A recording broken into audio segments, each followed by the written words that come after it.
Силата е в теб. Луис Хей.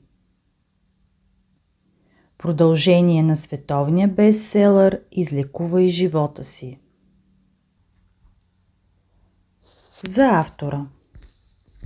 Луис Хей е водеща фигура в движението "Нова епоха", световно известна като един от големите духовни лечители на нашето време. Прекарала тежко детство и пълен с перипетии живот, съдбата й е пример за това, че и най-тежката трагедия може да има щастлив обрат. Изключителните й прозрения за връзката между мисловната дейност и заболяванията на тялото са резултат не само от натрупана информация от първа ръка, но и от личен опит. Тя успява да се излекува от рак в последния нелечим стадий на болестта. Оригиналната си система за диагностика и лечение тя представя в първата си книга "Излекувай тялото си", която изпечелва известност в САЩ и по света. Още по-цялостно и философски завършено изложение на своите идеи тя постига в "Излекувай живота си", преведена на десетки езици и публикувана в няколко милиона екземпляра в цял свят. Сред по-късните й творби, посрещани с нестихващ интерес от многобройните й последователи, се откроява книгата "Силата е в теб", своеобразно продължение на "Излекувай живота си". За книгата. "Силата е в теб" от Луис Хей е продължение на световния й бестселър "Излекувай живота си". "Силата е в теб" синтезира опита, съветите и философията на авторката по проблемите на органичните и психични заболявания и предлага изцеление със средствата на любовта и положителното мислене. "Силата е в теб" на Луис Хей препоръчва техники на методично самовнушение и контрол на ума за отстраняване на отрицателните състояния на страх, вина и гняв, първопричините на заболяванията и постигане на постоянен хармоничен контакт с висшата сила във всеки от нас, която гарантира нашето здраве, безопасност и щастие. "Силата е в теб" акцентира върху основни компоненти в лечебната система на Луис Хей: любовта към себе си, освобождаващата преоценка на миналото и изграждането на психично пространство, където положителните мисли стават реалност. Посвещение. С обич посвещавам тази книга на всички, които са участвали в моите семинари и упражнения, на учителите в моите семинари, на моите служители в Хей Хаус, на хората, изпълнени с сила в Хей Райт, на всички прекрасни хора, които са ми писали през годините, и на Линда Каруин Томчин, чиято помощ и принос за създаването на тази книга са незаменими. Сърцето ми израсна толкова много от познанството ми с всеки един от вас. Предговор. В тази книга има много информация. Не се чувствайте длъжни да възприемете всичко наведнъж. Някои от идеите сами ще ви привлекат вниманието. Поработете първо с тях. Ако не сте съгласни с някои от нещата, които казвам, можете просто да ги пренебрегнете. Възприемете ли, макар и само една идея от тази книга, и я използвате, за да подобрите качеството на живота си, тогава ще се почувствам удовлетворена, че съм я написала. Докато четете, ще забележите, че използвам множество понятия, като сила, интелигентност, безкраен разум, висша сила, Бог, универсална сила, вътрешна мъдрост и други. С това искам да ви кажа, че няма ограничения как ще предпочетете да наричате тази сила, която управлява Вселената и същевременно е вътре във вас. Ако някой от имената ви смущава, просто заместете го с друго, което ви се струва подходящо. В миналото, като четях някоя книга, аз дори задрасквах думите и имената, които не ми допадаха, и пишех отгоре думата, която повече ми харесваше. Вие можете да направите същото. Ще забележите също, че изписвам думата спин с различно от приетото, с малки букви, за да понижа силата на думата, а от тук и на самата болест. Това поначало е идея на преподобния Стефан Питърс. Ние в Хей Хаус от сърце подкрепяме това схващане и призоваваме нашите читатели да правят същото. Тази книга е написана като продължение на Излекувай живота си. От времето, когато я написах, ми се разкриха много нови идеи. Искам да споделя тези идеи с всички вас, които ми писахте през годините с молба за повече информация. Според мен е много важно да се осъзнае, че силата, която търсим там навън, е същевременно вътре в нас и винаги ни е на разположение, за да използваме по положителни начини. Нека тази книга ви разкрие колко невероятно силни сте всъщност. Въведение. Аз не съм лечител, никого не лекувам. Смятам идеите, които изповядвам, за една стъпка по пътеката към себеоткриването. Аз само отварям пространство, където хората могат да научат колко невероятно чудесни са, като ги учат да обичат себе си. Това е всичко, което правя. Аз съм човек, който подкрепя хората. Помагам им да поемат отговорността за своя живот. Помагам им да открият собствената си сила, вътрешна мъдрост и способности.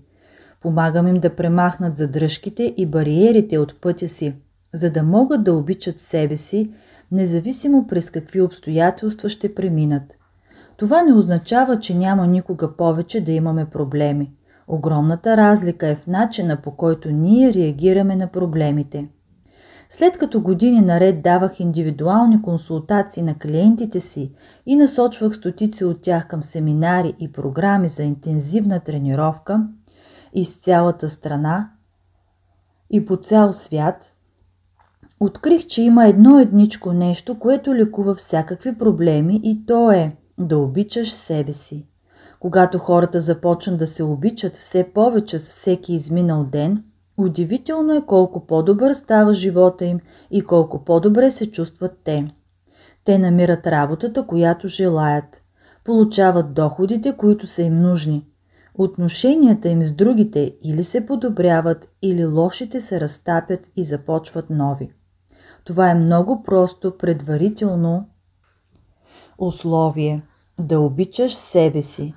Критикували са ме, че много опростявам нещата, но аз съм открила, че простите неща обикновено са най-дълбоки. Наскоро някой ми каза: "Вие ми дадохте най-чудесния дар, подарихте ми самия мен. Толкова много от нас се крием от самите себе си и дори не знаем кои сме. Не знаем какво чувстваме, не знаем какво искаме. Животът е едно себеоткривателство, пътешествие." Според мен да бъдеш просветлен означава да навлезеш в себе си и да опознаеш кой и какво всъщност си, да осъзнаеш, че всеки от нас е способен да се променя към по-добро, като се обича и грижи за себе си. Не е егоистично да обичаме себе си. Това така ни пречиства, че можем да обичаме себе си достатъчно, за да можем да обичаме и другите. Ние наистина можем да помагаме на планетата, когато идваме като индивиди от Вселената на голямата любов и радост. Силата, сътворила тази невероятна Вселена, често бива наричана любов. Бог е любов. Често сме чували твърдението: "Любовта кара света да се върти." Това е съвсем вярно. Любовта е тази сцепваща сила, която държи Вселената като едно цяло. За мен любовта означава дълбока оценка. Когато говоря за това да обичаме себе си, имам предвид да оценим дълбочина, кои сме ние. Означава да приемем всичките различни части от себе си, дребните ни особености, смущения, нещата, които може и да не правим много добре, както и всичките ни добри качества. Ние приемаме цялата тази съвкупност с обич безусловно. За съжаление, мнозина от нас не биха обикнали себе си, докато, например, не отслабнат или не си намерят подходящата работа, или не получат повишение, или любим, или какво ли не е още. Ние често поставяме условия пред обичта си, обаче можем да се променим. Ние можем да обичаме себе си такива, каквито сме, още сега. Освен това, има и недостиг от любов на планетата като цяло. Мисля, че цялата ни планета е обхваната от болестта СПИН и все повече хора умират всеки ден. Това физическо предизвикателство ни дава възможността да преодолеем бариерите и да надмогнем собствените си морални стандарти, религиозните и политическите различия и да отворим сърцата си. Колкото повече го правим, толкова по-бързо ще открием отговорите. Ние сме в разгара на огромни индивидуални и глобални промени. Мисля, че всички ние, които живеем в това време, сме избрали да бъдем тук като част от тези промени, да спомогнем за промяната и да преобразим света от стария начин на живот към едно съществуване, изпълнено с повече обич и мир. В епохата на риби ние търсихме нашия Спасител навън. Спаси ме, моля те, погрижи се за мен. Сега ние преминаваме в епохата на Водолея и се учим да навлизаме в себе си, за да открием своя Спасител. Ние сме силата, която сме търсили. Ние отговаряме за живота си. Ако не сте готови да обичате себе си днес, то няма да обичате себе си и утре, защото каквото извинение да имате днес, вие ще го имате и утре. Може да го имате и след 20 години, а дори може и да напуснете този живот, вкопчени във все същото оправдание. Днес е денят, когато можете да обичате себе си напълно, без никакви очаквания и условия. Аз искам да спомогна за създаването на един свят, където няма нищо страшно да се обичаме едни други, да даваме израз на това, което сме и да бъдем обичани и приемани от хората около нас без осъждане, критикуване или предразсъдъци. Способността да обичаш започва от къщи. Библията казва: обичай ближния си както себе си, но много често ние забравяме втората част, както себе си. Ние всъщност не бихме могли да обичаме никого там вън, ако обичта ни не започва вътре в нас, към нас. Обичта към себе си е най-важният дар, който можем да си дадем, защото когато се обичаме такива, каквито сме, ние няма да се нараняваме, а няма да нараняваме и никой друг. Когато имаме душевен мир, няма да има никакви войни, банди, терористи и бездомни. Няма да има болести, спин, рак, мизерия и глад. Затова според мен рецептата за световен мир е следната. Нека бъдем в душевен мир, спокойствие, разбиране, състрадание, способност да прощаваме и преди всичко любов. Всеки от нас има в себе си нужната сила, за да извърши тези промени. Любовта е нещо, което ние можем да изберем, така както избираме гнева, омразата или тъгата. Ние можем да изберем любовта. Това винаги е въпрос на наш вътрешен избор. Нека започнем още сега, в този момент. Като изберем любовта, това е най-могъщата целителна сила, която съществува. Информацията в тази книга, която беше част от моите лекции, изнасяни през последните 5 години, е още една стъпка по пътеката ви към себеоткриване, една възможност да научите малко повече неща за себе си и да осъзнаете потенциала си, което е ваше рождено право. Вие имате възможност да обичате себе си повече, за да можете да бъдете част от една невероятна вселена от любов. Любовта започва от сърцето ни, тя започва с нас. Нека обичта ви помогне за изцеляването на нашата планета. Луис Хей.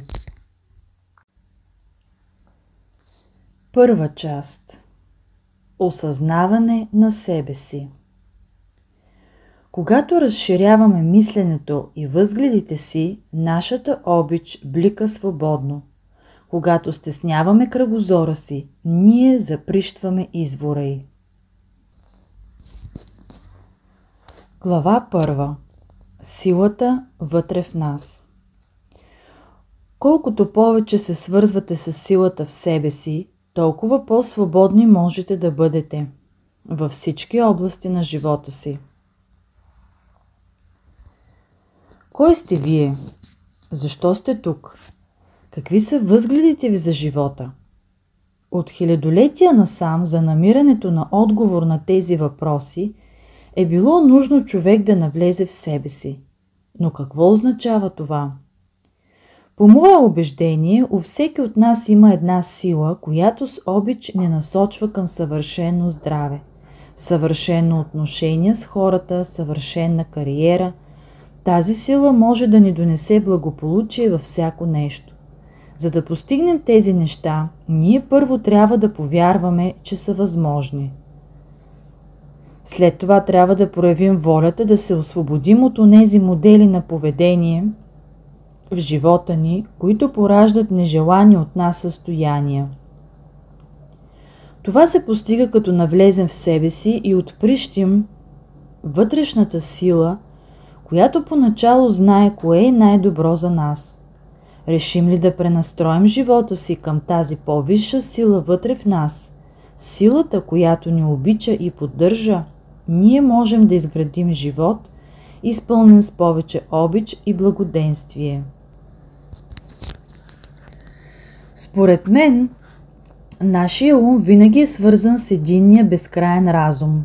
Затова цялото познание и мъдрост са ни на разположение по всяко време. Ние сме свързани с този безкрайен разум, тази универсална сила, която ни е създала чрез изкрицата светлина в нас, нашето висше аз или вътрешната сила. Универсалната сила обича всички свои творения. Тя е сила, насочена към доброто и направлява всичко в живота ни. Тя не умее да мрази, да лъже или да наказва. Тя е чиста любов, свобода, разбиране и състрадание. Много е важно да пренастроим живота си към своето висше аз, защото чрез него получаваме доброто. Трябва да разберем, че от всяко положение е въпрос на нашия избор дали ще използваме тази сила. Ако сме избрали да живеем с миналото и вечно да предъвкваме всичките лоши случки и състояния, през които сме минавали някога, то ние ще останем заковани на едно място. Ако съзнателно решим да не бъдем жертви на миналото, а да се захванем да си изградим живота отново, тогава тази вътрешна сила ще ни подкрепя и ще започнат да се появяват нови, по-щастливи изживявания. Аз не вярвам, че съществуват две сили. Смятам, че има един безкрайен дух.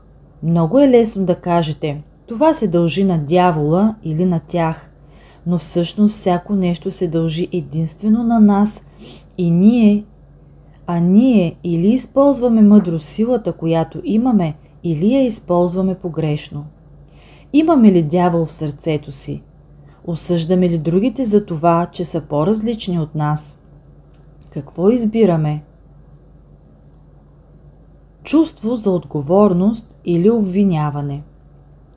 Убедена съм още, че със собствения си модел на мислене и чувстване, човек допринася за създаването на всяко състояние в живота си, било то добро или лошо.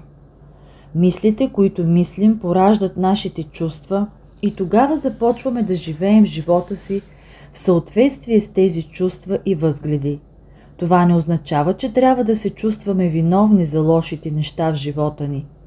Има разлика между това да имаш чувства за отговорност и да обвиняваш себе си или другите.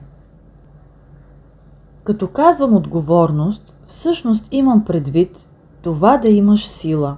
Самообвиняването е пропиляване на собствената сила. Чувството за отговорност ни дава силата да правим промени в живота си. Когато играем ролята на жертва, то ние изразходваме личната си сила, за да бъдем безпомощни. Решим ли да поемем отговорността за себе си, тогава не хабим време да прехвърляме вината на някого или нещо там вън. Някои хора се чувстват виновни, че са предизвикали болест или бедност или проблеми.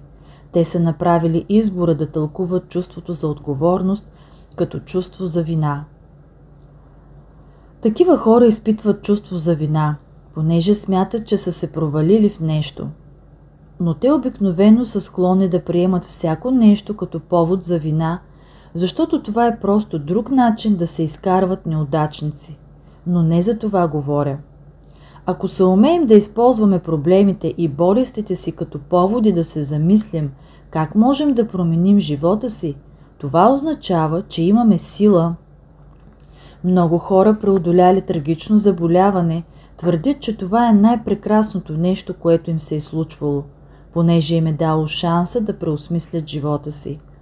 От друга страна, много хора вечно говорят: аз съм жертва, горкият аз. Моля ви, докторе, оправете ме. Мисля, че този тип хора доста трудно биха оздравяли или биха се справили със своите проблеми. Чувството за отговорност е нашата способност да откликваме на дадена ситуация. Ние винаги имаме избор. И то не означава да отречем това, което сме или което имаме в живота си. Значи просто да осъзнаем, че сами сме допринесли да достигнем до тук, където сме. Поемем ли отговорност, ние имаме силата да се променим.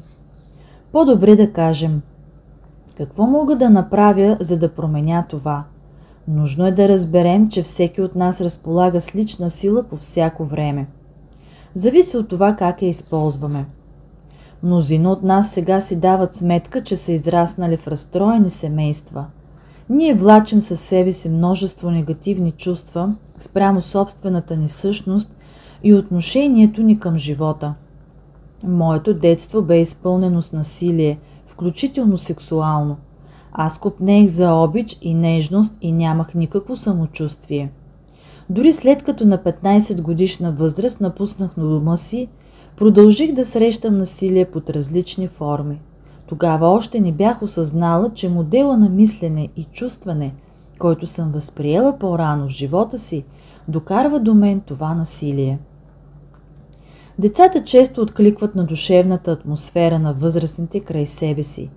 Така че аз отрано се бях запознала с страха и насилието, а когато пораснах, продължих сама да възпроизвеждам същия опит. Положително не съм съзнавала, че съм имала силата да променя всичко това. Бях безпощадно груба към себе си, понеже смятах, че липсата на обич и нежност означава, че аз сигурно съм лош човек. Всички събития, които сте изживели през живота си до сегашния момент, са били предизвикани от вашите мисли и убеждения от миналото, но нека не поглеждаме назад в живота си със срам. Да приемаме миналото като част от богатството и пълнотата на живота си. Без това богатство и пълнота днес нямаше да сме тук. Не бива да се опреквате, че не сте направили нещо по-добро. Правили сте най-доброто, което сте знаели. Освободете се от миналото с обич, благодарете му, че то ви е довело до сегашното ви ново осъзнаване. Миналото съществува единствено в нашето съзнание и в начина, по който сме избрали да гледаме на него в мислите си. Ние живеем в този момент, ние чувстваме в този момент, ние действаме в този момент. Това, което правим сега, полага основата за утре. Затова сега е моментът да вземем решение. Не можем да направим каквото и да било утре, не можем да направим каквото и да било вчера. Можем да го направим единствено днес. Така че важното е какво избираме да мислим, вярваме и говорим точно сега. Когато започнем да си даваме сметка за своите мисли и думи, ние вече разполагаме с инструменти, които можем да използваме. Знам, че може да звучи много просто, но запомнете, живецът на силата винаги е в настоящия момент. Важно е да разберете, че не вашия ум държи командването. Вие командвате своя ум, командва висшето аз.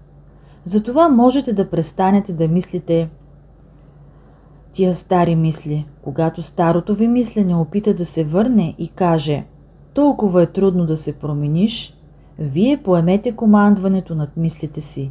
Кажете на своя ум: сега аз решавам и смятам, че ми е все по-лесно да се променям. Можете да проведете подобен разговор със своя ум няколко пъти, докато той признае, че вие отговаряте за нещата и че наистина мислите това, което казвате. Представете си, че мислите ви са капки вода. Една мисъл или една капка вода няма особено значение. Когато повторите многократно една мисъл, ще забележите отначало влажно петно на килима, след това локвичка, после цял басейн и продължат ли тези мисли, могат да станат цяло езеро и накрая океан. Какъв вид океан създавате?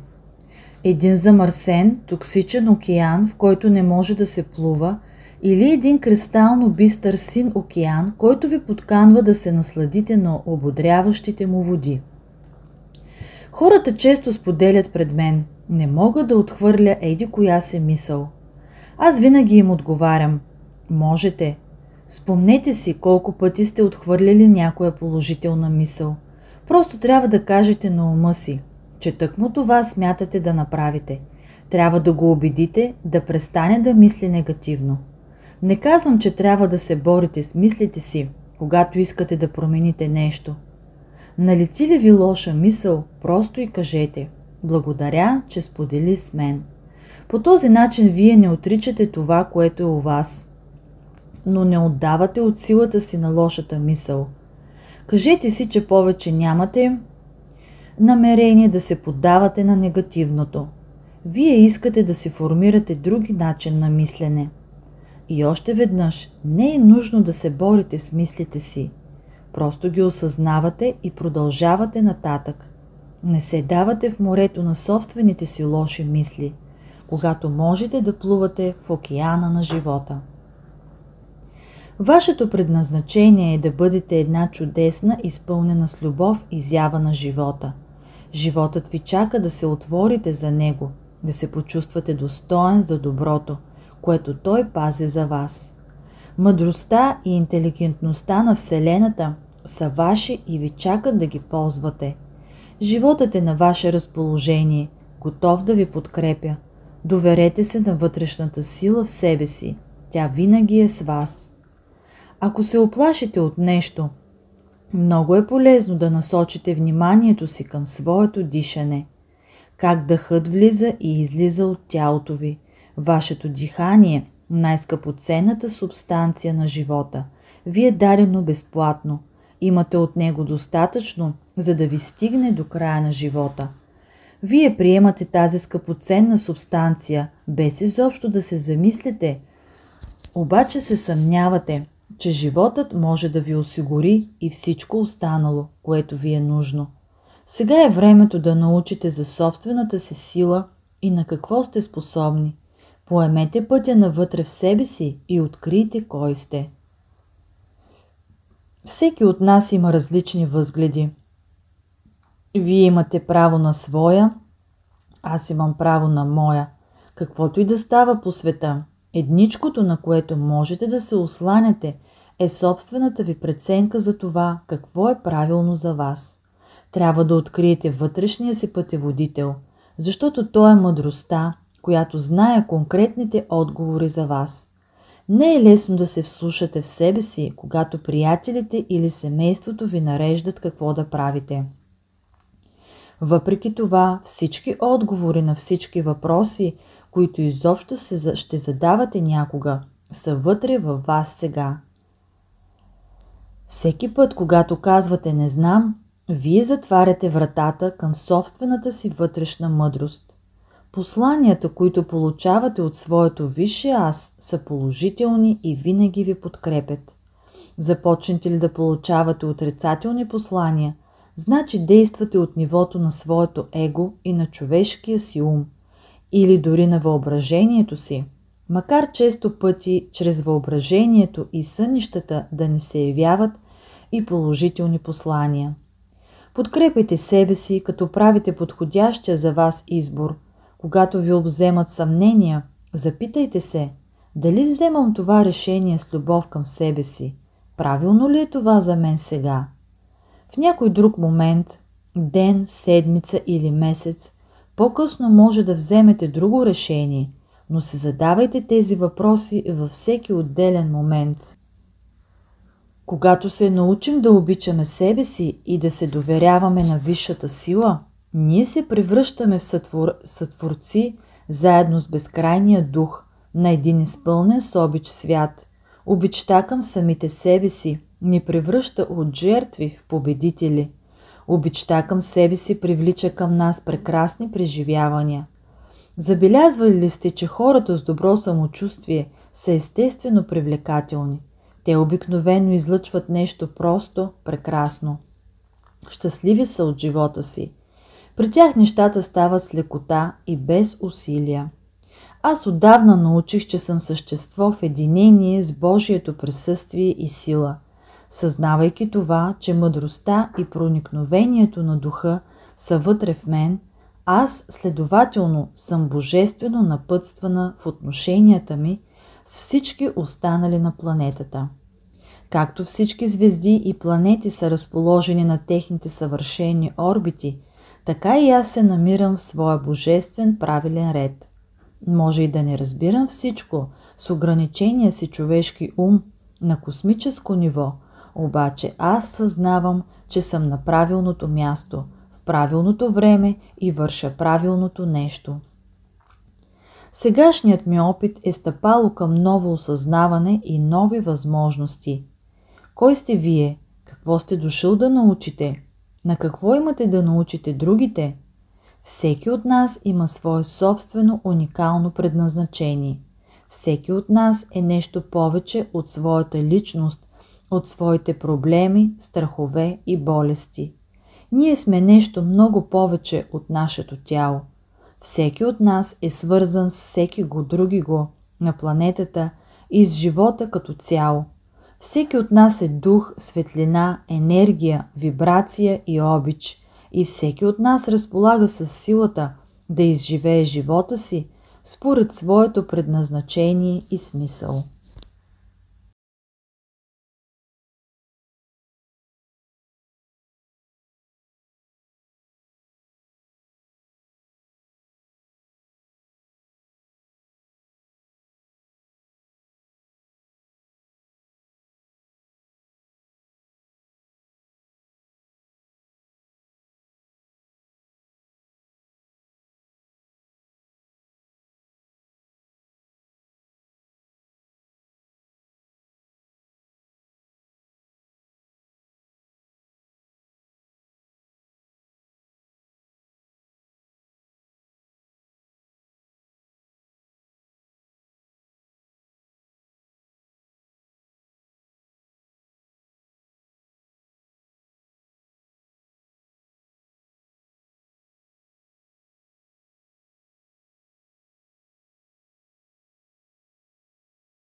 Ако аз бях чисто и центрирано същество, нямаше да ми е нужно да създам тази болест.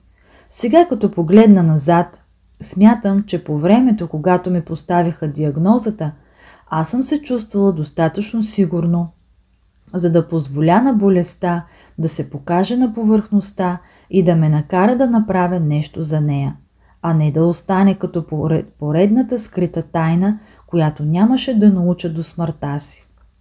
По това време вече знаех твърде много, за да продължа да крия нещо от себе си. Знаех, че ракът е болест на продължително потисканото негодувание, което накрая започва да разяжда тялото. Когато потискаме чувствата в себе си, те трябва да отидат все някъде из тялото. Ако цял живот натъпкваме нещата навътре в себе си, те накрая ще избият някъде из тялото.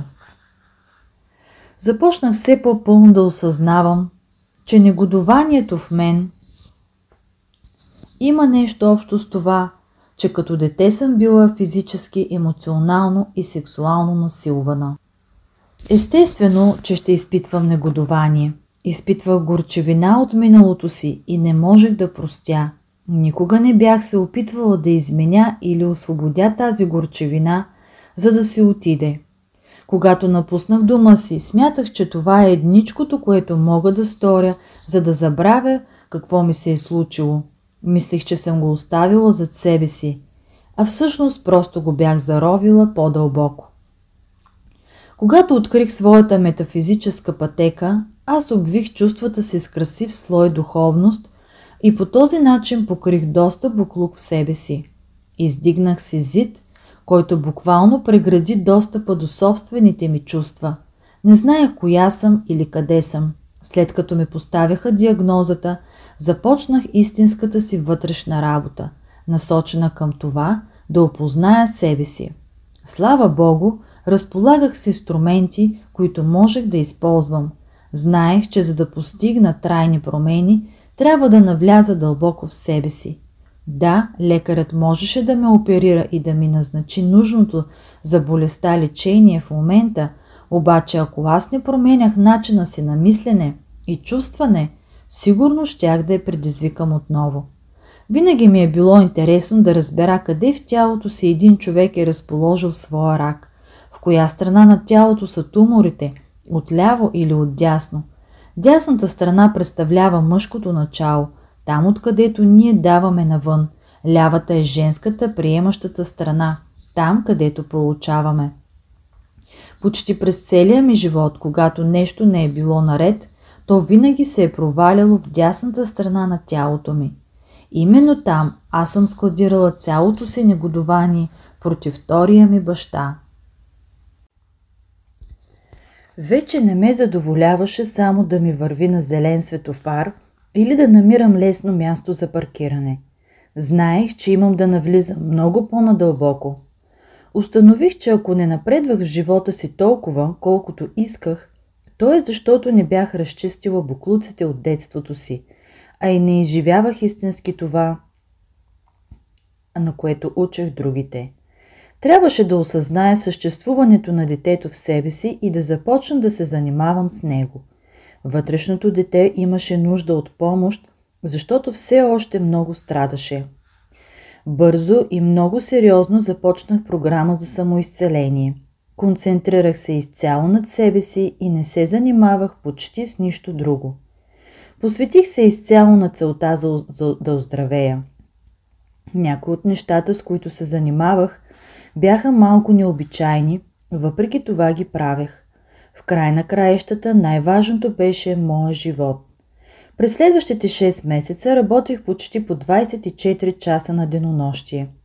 Започнах да чета и изучавам всичко, което можех да намеря за алтернативните начини за лекуване на рак, защото истински вярвах, че това може да се постигне. Започнах пречистваща хранителна диета, която изчисти тялото ми от токсините, натрупани от всевъзможните некачествени храни, които съм яла години наред. Месеци наред живях на брукселско зеле и пасирани аспержи. Знам, че сигурно съм яла и други неща, но най-много тези се спомням. Работех с моя учител от наука за ума Ерик Пейс за изчистване на мисловните модели, за да не може ракът да се върне. Произнасях утвърждения, правех визуализации и други духовни практически упражнения. Всекидневно правех сеанси пред огледало. Най-трудни за произнасяне бяха думите: обичам те, наистина те обичам. Това ми костваше много сълзи и безброй дихателни упражнения, докато го постигна. Когато успях, сякаш бях направила квантов скок. Отидох при добър психотерапевт и специализиран да помага на хората да дават израз на гнева си и да се освобождават от него. Доста време посветих на това да удрям възглавници и да крещя. Чудесно беше. Ако толкова ми допадна, то беше, понеже никога в живота ми не бях ми позволявали да го правя. Не знам кой точно метод подейства, може би по-малко от всеки. И най-вече това, че бях много последователна и упорита. Практикувах през всички часове, когато не спях. Преди да заспя си изказвах благодарност за това, което бях направила през деня. Правих си утвърждението, че докато спя, процесът на лечение продължава в тялото ми и че на сутринта ще се събудя щастлива, бодра и с добро самочувствие. Като се събудех сутрин, благодарих на себе си и на тялото си за работата през нощта. Правех утвърждение, че имам волята да израствам и да научавам по нещо всеки ден, както и да се променям, без да се смятам за лош човек. Работих също над способността да разбирам и прощавам. Един от начините бе да проуча доколкото можеше детството на родителите си. Разбрах как са се отнасяли с тях като деца и проумях, че тъкмо заради това те наистина не са можели да правят нещо по-различно от това, което всъщност правеха. В семейството на моя втори баща бяха упражнявали насилие над него и той бе продължил да оказва такова насилие над своите деца.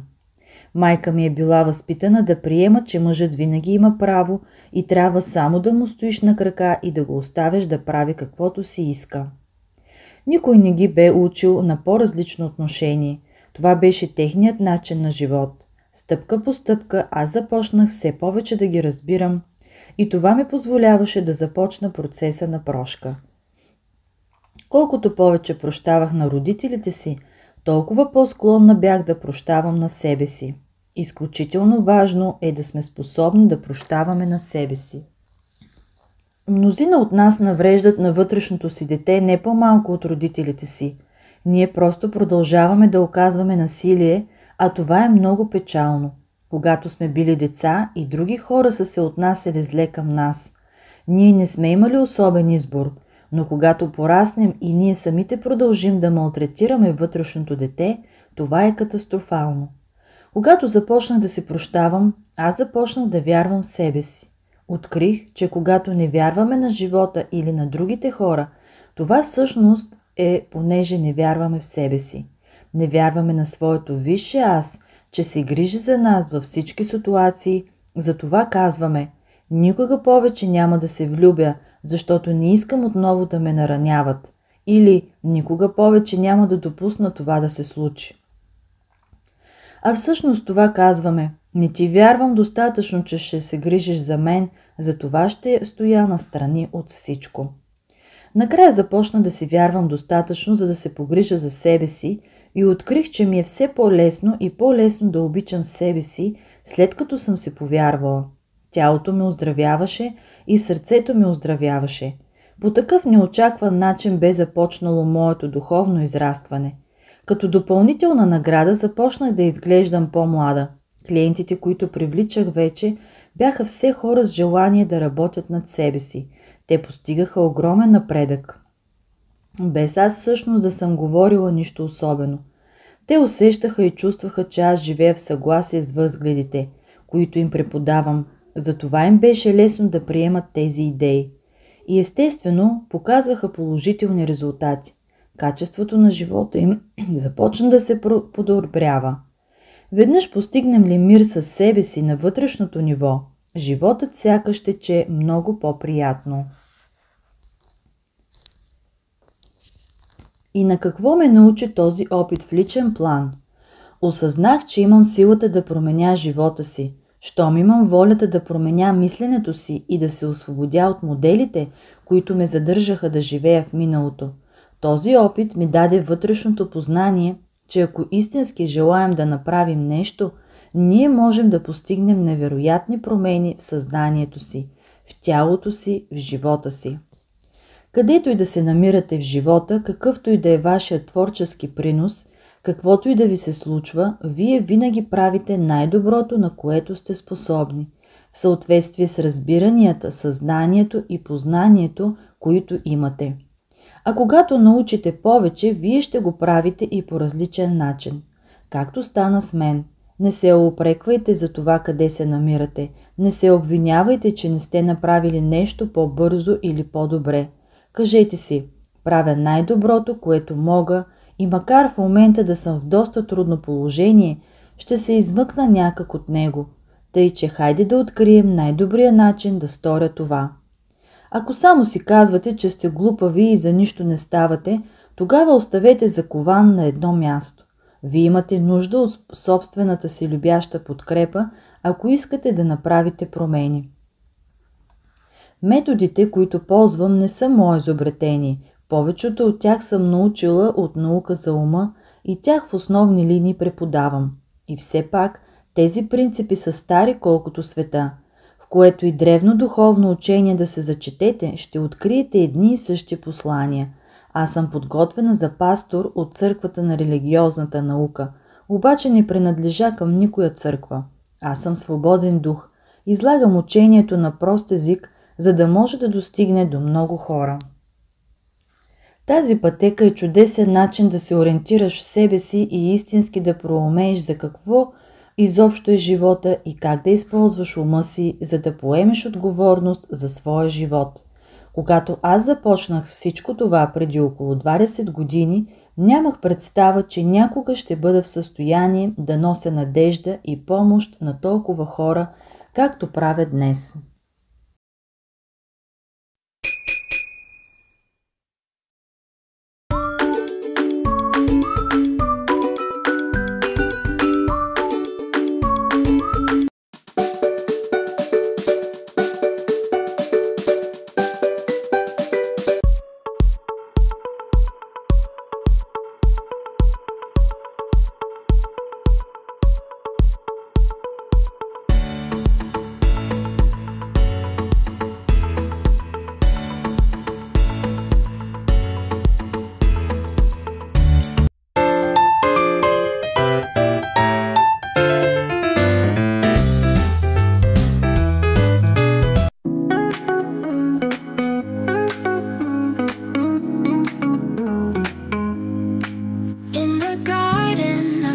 Grow, petals soft and shining dew. Morning whispers through the trees, bringing life on every breeze. Tulips reach for skies above, filled with grace and filled with love. Every stem